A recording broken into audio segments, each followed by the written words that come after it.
Assalamualaikum warahmatullahi wabarakatuh dan selamat sejahtera. Apa khabar semua pelajar-pelajar Ustazah? Jadi dalam video pengajaran yang Ustazah sediakan pada hari ini, kita akan melihat tentang pemikiran, ya, falsafah. Termasuklah kita bincangkan tentang persoalan mantik. Ya, mungkin pernah dengar tentang mantik kan? Ya, di mana mantik ini diasaskan kepada pemikiran kolektif yang diterima dalam sesuatu masyarakat. Ia lebih bersifat seperti sistem kewarasan, ya, yang diukur oleh pemikiran murni yang dihayati oleh keseluruhan masyarakat secara umum. Okey. Mantik ini boleh dipengaruhi, ya, cara berfikir yang boleh dipengaruhi oleh cerapan peristiwa yang berlaku secara berulang-ulang, ya, ataupun konsisten. Bahkan mantik juga dibina berdasarkan kewarasan kolektif masyarakat mengikut hukum keharmonian alam ciptaan Tuhan. Okey. Bagaimana tentang sejarah mantik dengan perkembangan dengan pemikiran umat Islam? Mantik yang merujuk kepada ilmu yang digunakan untuk menjadi timbang tara kaedah pemikiran secara bersistem sebenarnya telah menimbulkan kontroversi sebenarnya dalam kalangan pemikirnya sejak ilmu itu dibawa ke dalam perbincangan ilmu tamadun Islam. Ya, sebab mantik ini dikategorikan sebagai cabang ilmu matematik dalam epistemologi falsafah Arab yang silam. Bila Khalifah Kerajaan Abbasiyah membawa masuk ilmu silam ke dalam perbandaran ilmu tamadun Islam, maka ilmu mantik merupakan antara ilmu yang awal dibawa masuk ke dalam halaqah ilmu yang berpusat di Baitul Hikmah Baghdad. Ilmu ini digunakan secara bebas oleh ahli falsafah Arab seperti Al-Kindi, Al-Farabi, Ibn Sina, hingga menyebabkan ada beberapa konflik dalam pemikiran umat Islam. Ya, banyak pandangan lah. Ya. Istilah kefalsafahan yang digunakan oleh kumpulan ini agak menimbulkan sedikit kekeliruan. Ya.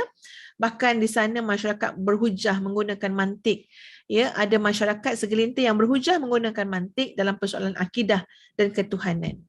Kalau kita ikutkan sejarah dia adalah mantik ini pendokong, ya, sebenarnya pendokong adalah falsafah Yunani yang digunakan untuk meneroka alam dalam usaha memahami alam metafizik. Jadi mereka ni hanya menggunakan akal serta pemikiran semata-mata, ya, sama sekali tidak berpandukan kepada wahyu, ya. Jadi sebab itulah pelajar-pelajar sekalian, ya, Al-Ghazali merupakan tokoh besar Islam yang mengkritik kumpulan falsafah yang menggunakan mantik secara bebas dalam persoalan akidah dan juga ketuhanan.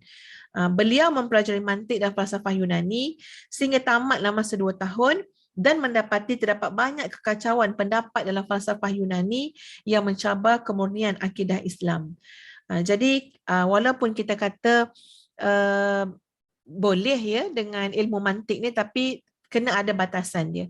Dalam banyak karyanya, Al-Ghazali memuji ilmu matematik dan mantik walaupun beliau menentang falsafah silam secara habis-habisan. Beliau menentang falsafah yang menyentuh kesucian agama, ya, khususnya melibatkan alam dan ilmu Allah. Jadi beliau menentang falsafah yang berkait dengan akidah, ya, tetapi tidak merujuk kepada wahyu. Jadi ini kita kena faham bagaimana perkembangan pemikiran-pemikiran, ya, falsafah yang berlaku daripada falsafah Yunani lagi yang kemudian terbawa-bawa juga ke dalam halaqah ilmu dalam tamadun Islam, tetapi di sana mendapat kritikan dari yang sewajarnya daripada, ya, para ulama yang berusaha untuk menjaga ilmu tersebut daripada perkara-perkara yang boleh menjejaskan akidah. Kita berjumpa lagi insya-Allah pada siri yang kelima, ya, dalam video pengajaran yang Ustazah sediakan kepada pelajar-pelajar UHIS 1022.